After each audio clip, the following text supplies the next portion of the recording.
આપણે સૌ જાણીએ છીએ હાલની જે યુદ્ધની પરિસ્થિતિ છે એમાં પેટ્રોલિયમ પ્રોડક્ટ અને જે નેચરલ ગેસ છે એ પરિસ્થિતિ ઉપર જ્યારે અસર થઈ છે ત્યારે ખાસ તમામને જણાવવાનું કે આપણે ત્યાં પેટ્રોલ અને ડીઝલની કોઈપણ પ્રકારની મુશ્કેલી આપણે ત્યાં નથી. અત્યારે હાલની પરિસ્થિતિ મુજબ એમનો પૂરતો પુરવઠો ઉપલબ્ધ છે અને એની સાયકલ પણ છે એ બહુ વ્યવસ્થિત ચાલુ છે, એટલે કોઈ પણ લોકોએ આમાં પેનિક થવાની જરૂર નથી. એ જ રીતે સરકારશ્રીની ગેસ બાબતની પહેલી પ્રાયોરિટી હાઉસ હોલ્ડ કનેક્શન છે, એલપીજી કનેક્શન છે. સરકારશ્રી દ્વારા હાલ પણ કોમર્શિયલ જે સિલિન્ડરો છે, કોમર્શિયલ ગેસ છે, એના ઉપર હાલ પૂરતો બ્રેક આપી અને તમામ સરકારશ્રીનું જે ફોકસ છે એ ઘરેલું હાઉસહોલ્ડ એલપીજી કનેક્શન ઉપર છે. લોકોને જીવન જરૂરિયાત માટે ગેસની કોઈ પણ તકલીફ ન પડે એના માટે સરકારશ્રી દ્વારા પગલાઓ લેવામાં આવ્યા છે. ખાસ કરીને લોકોમાં ઘણી ગેરમાન્યતાઓના કારણે અથવા અન્ય કોઈ બાબતોને કારણે પેનિક સર્જાય છે. લોકોને અપીલ કરવા માગીએ છીએ કે આવું કોઈ પેનિક ન થાય, કારણ કે એલપીજીના કનેક્શનોમાં અને ગેસ પીએનજી આમાં કોઈપણ પ્રકારની હાલની પરિસ્થિતિમાં કોઈ પ્રશ્ન નથી. અત્યારે એમનો પૂરતો પુરવઠો તમામ જગ્યાએ આપણી પાસે ઉપલબ્ધ છે અને મળી રહે છે.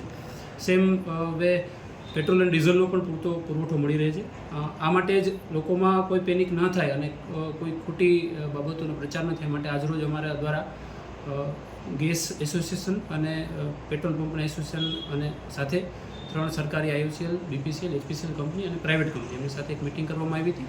અને આપણી જે સાયકલ ચેન છે વ્યવસ્થિત ચાલી રહે એના માટે જે ગેસના ડીલરો છે અને પેટ્રોલ પંપ માલિકો છે એ પણ પોતાનું ઇન્ડેન્ટ ટાઈમ ટુ ટાઈમ ભરી દે અને એમને જથ્થો સમયસર મળી રહે એ માટે થઈને આજે મિટિંગ રાખવામાં આવી હતી. અને એ બાબતે તમામને અવગત કરવામાં આવ્યા છે કે તમારી સાયકલ વ્યવસ્થિત આપણી ચાલે તો લોકોમાં કોઈ ખોટું પેનિક ન થાય. હાલ બંનેમાં આપણે ખૂબ સારી પરિસ્થિતિમાં છીએ અને કોઈ પણ પ્રશ્ન અત્યારે નથી. ગઈકાલે પણ અમારા દ્વારા જે ગુજરાત ગેસ છે એમની સાથે એક મિટિંગ કરવામાં આવી હતી અને એમની પાસેથી આપણે માહિતી પણ લીધી છે. ગુજરાત ગેસ છે આપણે અહીંયા પીએનજી ગેસ પ્રોવાઈડ કરે છે.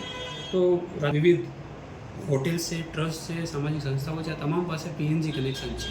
એટલે સરકાર દ્વારા પીએનજીમાં કોઈ પણ પ્રકારનો અત્યારે પ્રશ્ન નથી. એટલે જે લોકો પીએનજી કનેક્શન ધરાવે છે એમને પૂરતો ગેસ અત્યારે મળી રહ્યો છે અને પણ ભવિષ્યમાં પણ મળી રહેશે. એટલે એમાં કોઈ પ્રશ્ન હાલ છે. જે કોમર્શિયલ સ્પેશિયલી કોમર્શિયલ પણ ઉપલબ્ધ હતા જે લોકો, એમાં હાલ જ્યાં સુધી એમની પાસે જે જથ્થો છે અને એમના ડિસ્ટ્રીબ્યુટર પાસે જે જથ્થો છે એ પૂરો ન થાય ત્યાં સુધી કોઈ પ્રશ્ન નથી.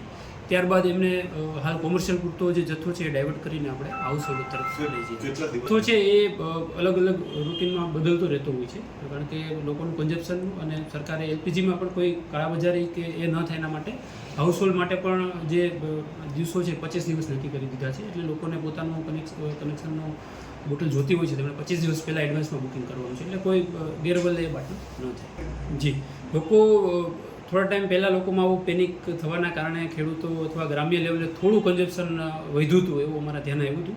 પણ હવે માર્કેટમાં કોઈ એવો પ્રશ્ન નથી, કારણ કે લોકોને તમામને જોઈએ એટલો પેટ્રોલ અને ડીઝલનો પુરવઠો ઉપલબ્ધ છે. અત્યારે એકદમ પરિસ્થિતિ સામાન્ય છે.